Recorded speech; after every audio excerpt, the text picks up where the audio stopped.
Hello বন্ধুরা, সঞ্চিতার ফ্রেমে সবাইকে স্বাগত।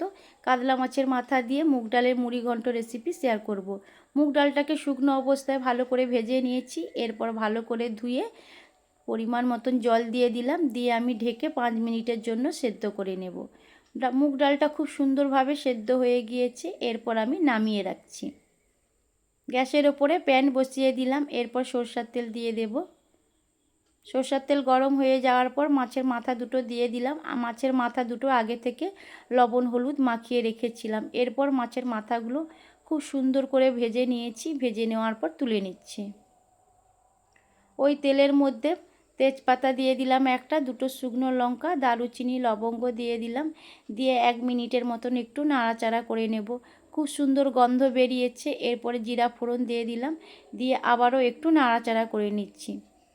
পেঁয়াজ কুচি দিয়ে দিলাম, দিয়ে ভালো করে পেঁয়াজটা একটু কষে নিচ্ছি লাল লাল করে ভাজা হয়ে যাওয়ার পর। এরপরে আদা রসুনের পেস্ট দিয়ে দিলাম, দিয়ে ভালো করে পেঁয়াজের সঙ্গে কষে নিচ্ছি। মিডিয়াম সাইজের একটা টমেটো কুচি দিয়ে দিলাম, দিয়ে ভালো করে মশলাগুলোকে একসঙ্গে কষে নেব। হলুদ গুঁড়ো দিয়ে দিলাম, লঙ্কা গুঁড়ো দিয়ে দিলাম, জিরে গুঁড়ো দিয়ে দিলাম, দিয়ে সব মশলাগুলোকে ভালো করে আমি কিছু সময়ের জন্য কষে নেব। এরপরে খুব সামান্য পরিমাণে জল দিয়ে দেব, দিয়ে ভালো করে একবার কষে নিয়েছি। এরপরে ভেজে রাখা মাছের মাথা দিয়ে দিলাম, দিয়ে ভালো করে মশলার সঙ্গে কিছু সময়ের জন্য একটু কষে নেব। সেদ্ধ করা মুগ ডাল দিয়ে দিলাম, দিয়ে ভালো করে সব উপকরণগুলোকে একসঙ্গে আমি ভালো করে মিশিয়ে নিচ্ছি। স্বাদ মতন লবণ দিয়ে দিলাম, দিয়ে ভালো করে আমি মিশিয়ে নিচ্ছি। মিশিয়ে নেওয়ার হয়ে যাওয়ার পর গরম উষ্ণ জল দিয়ে দিলাম খুব সামান্য পরিমাণে, দিয়ে ভালো করে একটু নাড়াচাড়া করে নিচ্ছি। এরপর আমি আরও 2-3 মিনিটের মতন রান্না করে নেব।